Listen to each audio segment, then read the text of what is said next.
It was a dream project. If Arnold's body is the perfect vehicle for his soul, this movie is a kind of perfect vehicle for Arnold. I feel like I was meant for something more than this. This was a very action-oriented picture, very special effects-oriented picture. And of course, this had the brilliance of the Phil Dick concept to play off of, and that's why it was such a milestone movie. It was a thinking man's action movie. Sorry, Quaid. Your whole life is just a dream. Is it the reality of a dream, or is it the reality of somebody that has a dream but comes out of the dream? My name is not Quaid. Total Recall was just an action-packed movie.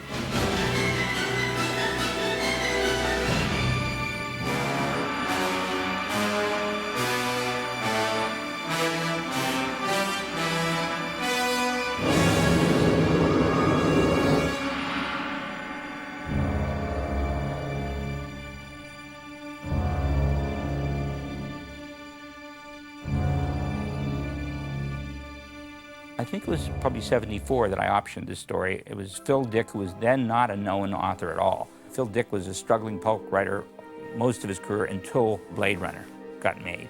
Phil Dick is concerned with what is reality.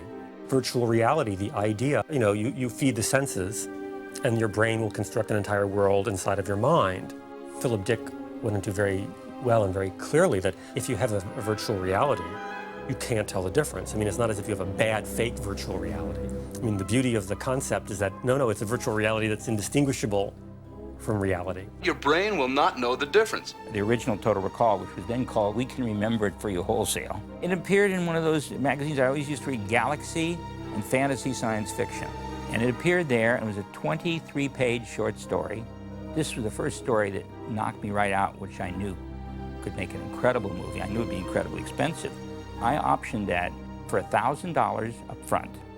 I became aware of Dan O'Bannon's work. So I went to meet Dan. He had just graduated from USC. He was about 28 then. And he said, look, I think we can work together. And we launched in full speed into trying to make Total Recall. And everybody said, no, it's too expensive. Most people who read the first half of the script felt it was one of the best screenplays they'd ever read. But everybody also kind of agreed that it fell apart somewhere in the second half. There were 40 drafts, but the last draft and the first draft were really essentially not different, like in the point that nobody had solved the third act. The second act didn't come too hard. About a year it took us. But 3 or 4 years before that third act, the inspiration of everybody can relate to our air is choking. And when they punished the Martian mutants, they just threatened to cut off their air. So when they did that to them, then the hero could do this larger-than-life gesture if he could turn the device that the aliens had left millions of years ago buried, and the whole planet would get atmosphere. So we had our ending, and the whole story seemed to just fall right into place. Total Recall was around for years and years and years, and it went from one place to the other, from one producer to the other, from one studio to the other, and it finally settled with Dino De Laurentiis. There stayed for a very long time. Many directors were attached, like Cronenberg, for example. As I recall, there were 7 directors. Most prominently sticking out in my mind was Richard Rush, who did The Stuntman. He and Dino couldn't agree because he liked our third act of Total Recall, and Dino didn't. The new Mars Gets Air. I said, no like. I said, why? He said, air, too hard, I can't visualize. And Richard Rush said, but it's wonderful. Dino, it works perfectly. He said, Dick, I can't go with you as director. I don't even want to go to Mars. And I said, well, you can't take that. It's in my contract, Dino. He said, it'll never get made. I said, fine, I'd rather never make it. And I said, Mars is in and Mars Gets Air. It'll work. This is the first ending that's worked, Dino. Show it to another director. So one day, I get a call. He says, Ron, I love you so much I could kiss you on the mouth. You saved me. You're so goddamn stubborn, you saved me. I showed the script to Bruce Beresford. First director I show it to, I say, take out Mars, take out Air. He said, Dino, you full of shit. He said, I'm a full of shit. He's right. He said, the best thing in it is Mars and Air. We go. Come to the house, we go with this version. So I went to that house, we all hugged each other, and Bruce went to Australia, and we started pre-production with Patrick Swayze in the lead.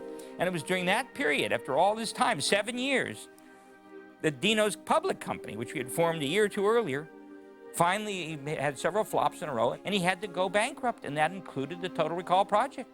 So Beresford called us. He says, the movie's off. Dino's gone bankrupt. He fired 80 people, and they're tearing down the sets as I look out the window. And we had thought that was it. Let's do it. Do what? Move to Mars. Arnold had always loved it, but he wasn't as big a star as he was. He read it 4 years earlier. I was always on top of that movie and checked it out because I loved that story. Dino felt that the story would work much better if it's not me starring in it, and he had his reasons for it. I was not about to argue his reasons because he had his, and I had mine why I should be doing it, of course. You know, that was the way it went. Drive! Drive! Would you please repeat the destination? Arnold really wanted to do it and never got the chance. Dino was very adamant, you won't get it. So when the project was in jeopardy and when Dino had to sell it, Arnold rushed to Mario Casar and said, that is the script you have to buy from me. So they bought it. Within the next few hours, they made a deal. And then I get this call from Arnold, and he says, Ron, he said, get ready, pack your bags, we go. We're going to make the movie. I said, what movie? He says, isn't there a movie you've been trying to make for about 10 years? I said, oh, it's in bankruptcy. He said, well, I just took it out. Back up. We're making the movie right away. And that was it.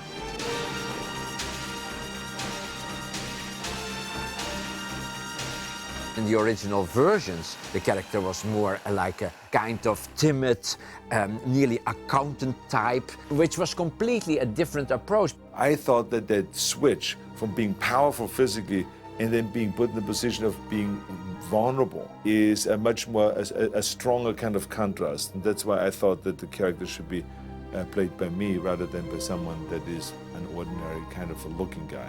You know from the minute you see Arnold that eventually he's going to go in the phone booth, take off his shirt, and Superman, and here we go. No way did we feel that it was acceptable to make Arnold Schwarzenegger somebody who was basically a timid guy. That was not Arnold. The first thing I did was I called Paul Verhoeven and I said, remember when we met a few months ago after you came out with RoboCop? And I said to you, he says, Paul, you and I, we have to work together. You're exactly my style of directing, my style of visual looks. It's a visual feast watching your movies. It's extraordinary. So he says, yeah, I remember that. And I said, well, I have the project for us now. Arnold needs a director that he really respects. And Paul's like a real tough guy. And Arnold's a big 900-pound canary. You know, he squawks, he gets what he wants, but he respects Paul a lot. Paul has a certain way of directing. He's very energetic. He's outrageous. You know, he's always continuously, you know, like, well, I think that you can go around the corner, I mean, much faster, and then you go bang, bang, bang, bang. Can you not? I mean, why not? I mean, let's do it again. Let's do it again. I mean, this is how he talks. All the time. It's like I pushed him, you know, and I helped him. I was laying with him on the floor or in the mud and say it's like this, and you should, I think you have to give more accent to this word or push this a little bit harder. It has to be a bit faster. Don't be so slow. Do it 3, 4, 5 times. And because Arnold is a guy that has in fact no ego in that direction, you know, he's not like, oh, basically don't hurt me. It's more like, oh fuck yeah. I mean, he's open-minded. It's somebody that looks at his own problems, mistakes, or whatever, and is able to deal with that instead of saying they're not true. It's all fine. I'm great. I'm wonderful. He's not like that at all. And all of a sudden, all the pieces came together on that. And we didn't go to Australia. We went to Mexico. Paul sent me to the Ames Research Institute in San Francisco. They sent me to Houston to walk on the Space Lab. We started contacting colleges that were doing research on how one might live on another planet, gathering research, showing it to Paul. And then he felt free to make a movie. Like a normal movie, you get illustrators in, starting to draw concepts that are in the script. We built models of different settings in the movie. It was a pretty big budget movie at the time, very, you know, pretty expensive movie. And the only way we could do it is to go down to Mexico. And there were 10 stages. 9 of them we kept building sets. And so every stage had maybe 3 or 4 sets built on them to fill these huge 180 by 80, 90-foot wide stages. We worked 7 days a week for almost 9, 10 months. And it was the only way to get it done. There were local locations that we used. We used I think the Zocalo down in the subway system. But of course, we also repainted the whole subway system, painted it gray. So even if we were on location, it was a monumental task. the choice of going to Mexico City was a great choice because the architecture in Mexico City is unlike anything else. We found architecture that's called New Brutalism. It was a very dark, a bit heavy-handed, concrete style that gave the movie a very definite architectural production design. We felt that it would be nice to be inside a nuclear reactor. You know, nuclear reactors, they have these poles that go in water. And I thought, okay, if suppose that these poles are gigantic, you know, that they are like skyscrapers, that big, and they're hanging from the ceiling. What we found, which was skyscrapers that were designed, let's say, in a kind of really a bit surrealistic way in the beginning of the century. And Bill Flandel was looking at these things, and then somehow he say, well, you know, that's something like that, but how do we do that? It would stick out of the ground and something like that. And so he threw it on the ground, the book. But it came in a situation on the ground that it was reversed. So suddenly, the skyscrapers that were raising up were hanging down. And then we looked at it and looked at each other and said, wow, that's it, that we're going to do, that looks great. The experience in Mexico working with Arnold and the crew, and the Mexican crew we had, which was a great crew too, I mean, it was wonderful. And I think back to Total Recall with a lot of warmth and pleasure. Everybody be careful, yeah? Whenever you shoot in Mexico, that weeds out right away the strong from the wimps. You know, you're in the middle of like the smog capital of the world. The breathing was like 2 packs a day of cigarettes just to breathe the air in Mexico City. Our producer / UPM, Elliot Schick, one of the toughest guys in Hollywood, had to be medevaced out. His eyeballs bugged out. Paul was very sick near the end. They used to have an ambulance, I think, on the set for him so that they could, you know, give him fluid and everything to keep him going. And one had to be constantly mindful of the sprinting distance to the nearest restroom at any time you were filming, and that, of course, added a layer of complexity to what we were doing. The Americans sometimes get really carried away with all this kind of stuff, you know, living clean and not to get any germs noticed. Everybody laughed at me because I was a complete hypochondriac. I was terrified to go to Mexico. I wouldn't brush my teeth with any water but bottled water. And finally, every week, I insisted on a B12 shot. Everybody said, what good is that? That's bullshit crap, you know? But I was one of the only 2 people that didn't get sick were me and Arnold. He survived very, very well. I mean, he had his own food flown in from Los Angeles, and he had his own cook that was making his stuff in his trailer. So the only time that he got sick was when his cook got sick and he had to eat with ass. It was clear that to keep the budget in balance, we could not afford, next to Arnold, some other people that would be extremely expensive. Rachel came in the first day and Sharon came in the second day. And I did scenes with them personally. I just tested them and did the scenes of Arnold. And after 3 days of casting, I said to Arnold, I think we have the girls, you know? I mean, this is Rachel and this is Sharon.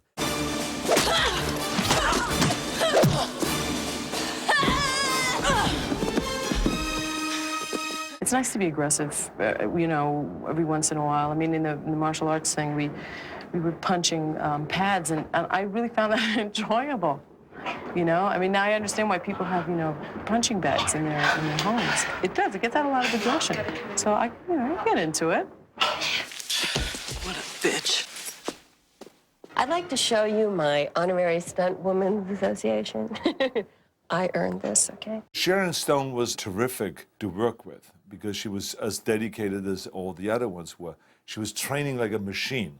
I mean, she was like a female Terminator. I shot for a couple weeks on this film and then went home and came back. When I got home the first time, I looked like a Dalmatian because when you throw a punch and it just stops against Arnold's arm, it's like hitting a brick wall about 60 miles an hour. I was just black and blue and sore and just, I couldn't believe it. You know how much I hate this fucking planet.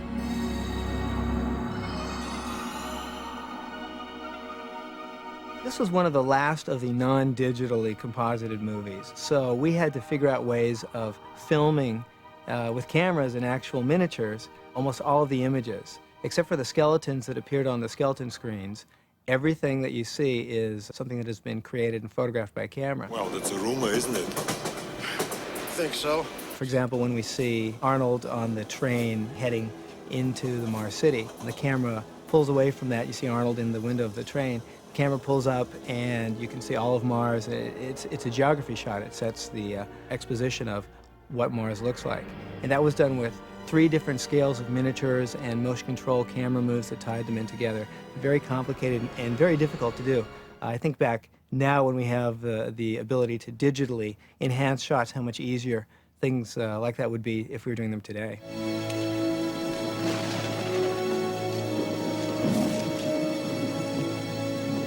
This was the top level of visual effects and special effects that I have ever worked with or that we have ever seen. Because we hired the best companies, the best visual effects people. Everyone was the best. I worked on the skeleton sequence, which was one of the first pieces of CG in a feature film. Part of the problem had been up to that point that CG didn't look real. It didn't look photoreal. So it took until like Abyss and like Total Recall, where things were starting to look real enough for people to include in the film. The way this sequence was done was the original photography was shot. Then later we came back to do the reenactment with Arnold and the extras who had been in the original photography. We then had to stage Arnold later. He came in, put on all of our little reflective balls. All this stuff had to be computed at high resolution, shot on our film recorder, and then we took it and gave it to DreamQuest.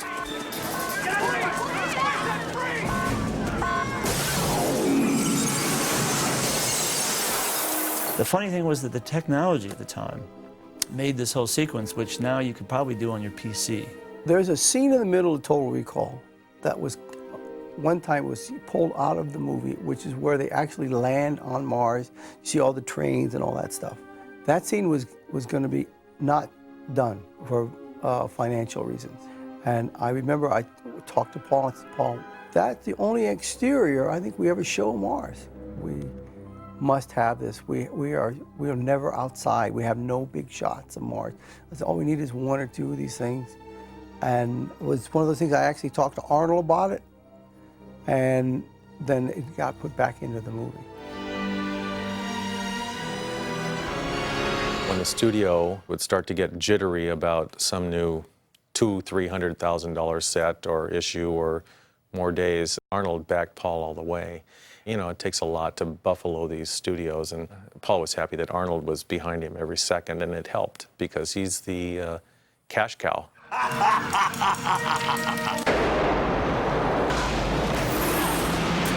We have a scene at the end of Total Recall where they're being sucked out of this, the things that activate to make the air. Well, as we were shooting the movie, Paul had the idea of tilting it so that they would be hanging this way, and it would look like they don't have to have any wires or anything that way.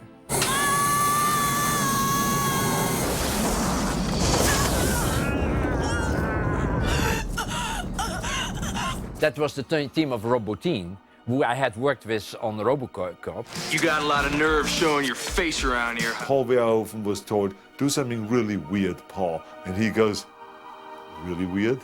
Yes. Of course, the people looked stranger than in any other movie that you've ever seen. All that stuff was done by Robotine. Basically, doing makeup effects, special makeup effects for the picture, and also doing special visual effects, character visual effects, like people transforming, things like that. The difference of the two is that the first, which is the special makeup effects, are applying makeups and things to an actor, so it changes their physical appearance, and they perform with those. The special visual effects, or the character effects, are basically cable-controlled creatures or people that actually transform. There's no actor involved. We hope you enjoyed the ride.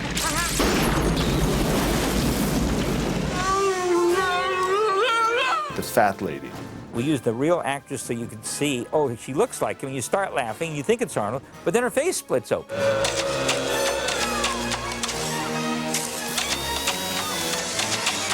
That was definitely a groundbreaking effect. Get ready for a surprise! The most complex one, of course, was Kuato. What do you want, Mr. Quay? It had to be done with 15 puppeteers that would do all would do the arms and the eyes and the mouth. Bottin had made the thing so real. 2 people asked me if it was a real freak, a semi-born Siamese twin.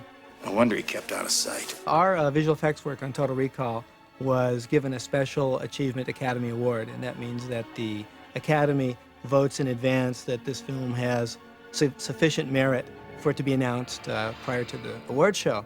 So we knew we were going to win. It was a peak moment in my life for us to go up on stage and stand there, in front of 1 billion people watching and accept the award. With Total Recall, I sort of could go out a little bit further and try some different things and become a little bit more experimental.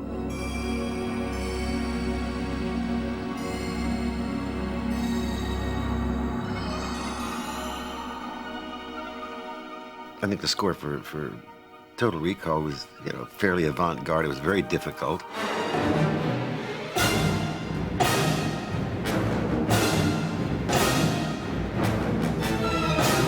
I remember reading at the time a lot of the criticism of the score was there was no theme, which was nonsense. There was a very strong theme that ran through it. It just wasn't perhaps one of those kind of things you would go away whistling or something, but it was very thematic and it went through it all.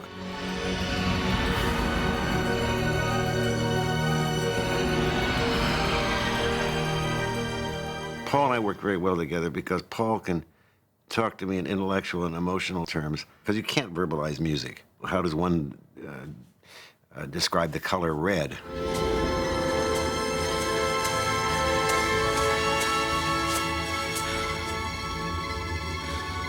And more violence last night on Mars, where terrorists demanding independence once again halted the extraction of turbinium ore. The political background for this movie really comes out of the 60s and the 70s. The idea is that, government is bad, even if it's our government. Usually you're allowed to say the other government is bad, but this was the world government that they lived under, and it was oppressing the people of Mars. Sir, the oxygen level is bottoming out in Sector G. What do you want me to do about it? Don't do anything. But they won't last an hour, sir. Fuck them. The political idea was, of course, the abuse of the dictator, based on the fact that he wanted to get as much money out of it and put as little money into it. That, of course, was the theme of the movie. The first settlers are buried here. They worked themselves to death, but Cohagen ended up with all the money. It was an evil empire created on Mars that was, making the people kind of work for their oxygen. I mean, it's a parable for our times, and it's a riot of commercialism, gone amok, all of these brand names and mutant people and their kids, and you see what, what this greenhouse effect is about to do to us.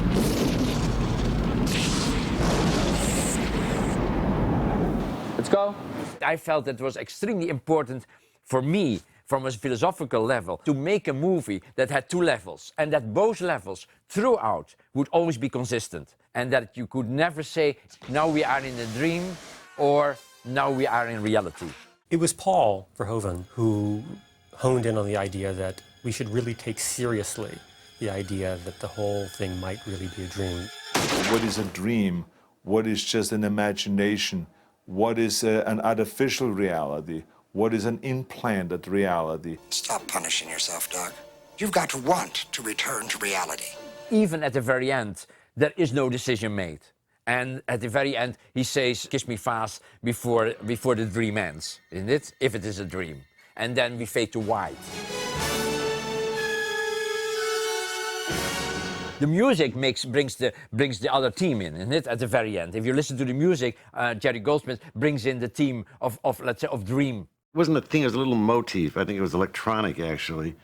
And it was sort of planted earlier in the movie, I guess, as sort of one of the big question marks. From the point of view that it was all a dream, he gets lobotomized. Of course, an audience with Arnold Schwarzenegger in the main part would not want him to dream. So to a large degree, by choosing Arnold, there was a preference for reality. You're not here, and neither am I. People saw the movie and they came out of it saying, well, was it a dream or was it real? Because I thought that was just kind of people would sort of take that as like just a little curly cue at the end, and they wouldn't really take it seriously. But they did, they got into it. You think this is the real Quaid? It is. The film was attacked because of the violence. I accept violence on a much higher level than a lot of other people do. For me, it's just another way of showing things. It's my dreams or my nightmares or whatever that I basically give to the audience. The scene on the elevator was a good example on that. An innocent bystander is killed. But I thought, okay, this is just a piece of meat. That's a very uncomfortable statement, of course. This whole body was blown to pieces, really. I shouldn't laugh about it, but I laugh about it because it's film. It's not real. A lot of people have complained that there are 50, 60 people killed or something like that. Kill them all!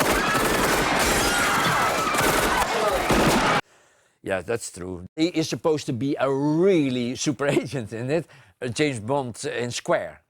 So I felt that he was a guy that was able to blow away everybody. We really didn't do it so it felt like it was exploitation. I mean, it was just horrific. Consider that a divorce. The original line was, consider this a divorce, and then he shoots her. But I mean, we felt that was a little too cold-blooded. The violence in the movie is extreme, yes. And in fact, was more extreme when the movie was made. And ultimately, we toned it down. We had to tone it down because of the MPA gave us an X. I thought that it fit in perfectly well, the body count, because it was a very hectic kind of a movie.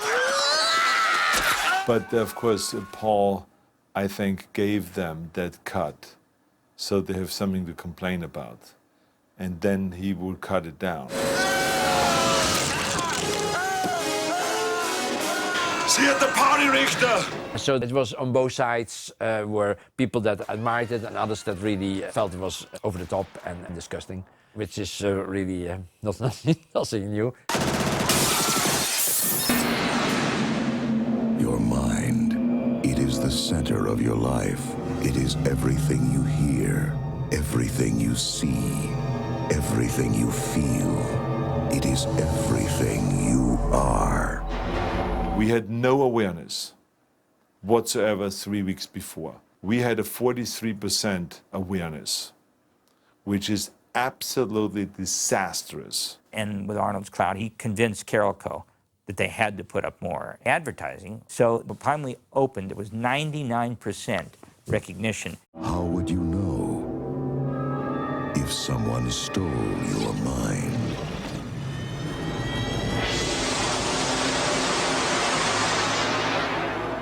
I think for its time it did very well. I mean, it made a lot of money, and all over the world, I think at that time it was $250 million. It was a big hit. It opened very big. And everybody really liked it. Whenever I go anywhere in the world, Total Recall is always mentioned. Everyone in the world recognizes the title because the movie was so big. That just shows you how big it was in my career, how important it was in my career. And it really made me make a big leap forward because of Total Recall. Kiss me quick before you wake up.